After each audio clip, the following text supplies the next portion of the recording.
जिसको हम कहते हैं कि मजदूर जो है अपने हाथ से अपनी किस्मत लिखता, अपनी जिंदगी लिखता है, अपनी तकदीर बनाता है।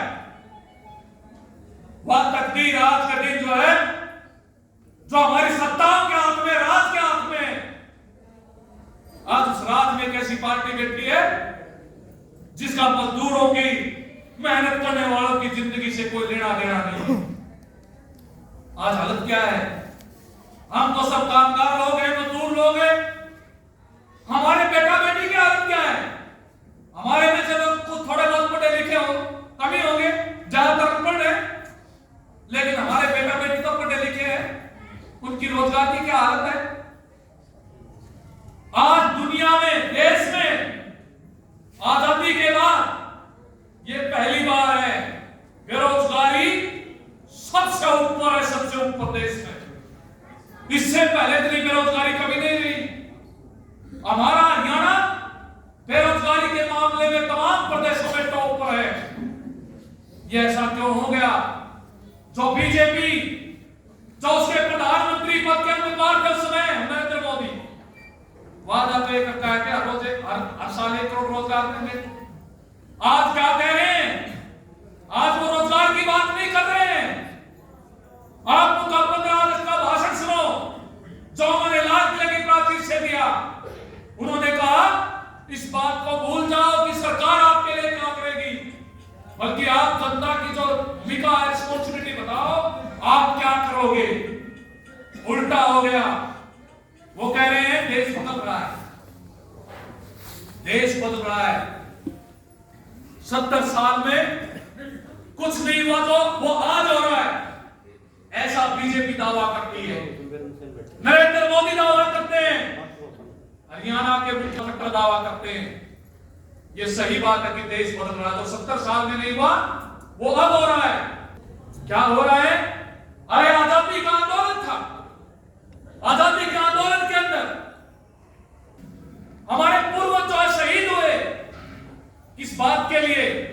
अपना देश की आजादी मिलेगी, अंग्रेज बाहर जाएंगे, लोगों को रोजी रोटी, कपड़ा और मकान, सम्मानपूर्वक जिंदगी मिलेगी।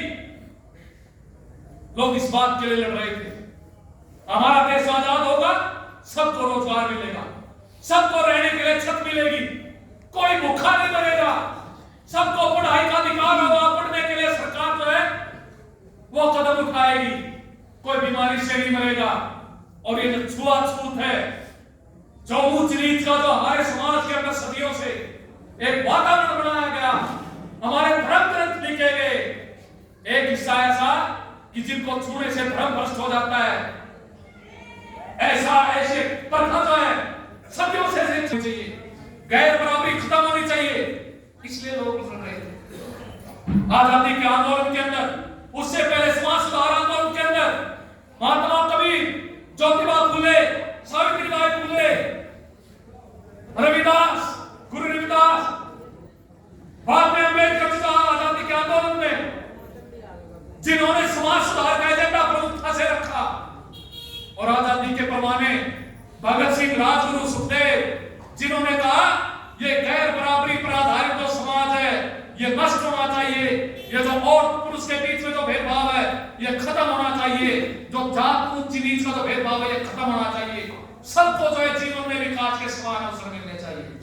इस बात के लिए आजादी मिली, और आजादी में जब मिली तो उसके बाद कुछ कदम उठाएंगे जिस कुछ राहत नहीं मिली।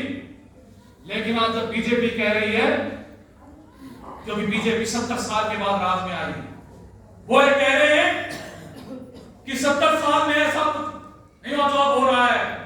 हाँ, हो रहा है। वो जो कुछ इस देश ने हासिल किया था, जो कुछ मजदूरों ने, कर्मचारियों ने अब तक, उसको मटिया मेट करने का काम किया जा रहा है, उसको खत्म करने का काम किया जा रहा है। और एक टाइम था इस देश के पास खेती नहीं थी, बाहर से अनाज मंगाया करते। हमारे देश के जो किसानों ने, मजदूरों ने जमीन के अंदर मेहनत की, खून पसीना बहाया, देश खाद्यान्न के अंदर आत्मनिर्भर हुआ। उस देश की सरकार, जब पहली सरकार देश की बनी, सभी लोगों को कहा कि सबको जो है कंट्रोल रेट पर सस्ता राशन मिलेगा, तमाम जरूरत की चीजें मिलेगी, कोई बीपीएल एपीएल कार्ड नहीं था, गुलाबी पीला कार्ड नहीं था। आज देश आजाद हो गया, 70-75 साल हो गए, 75 साल की हमने सालगिरह मनाई है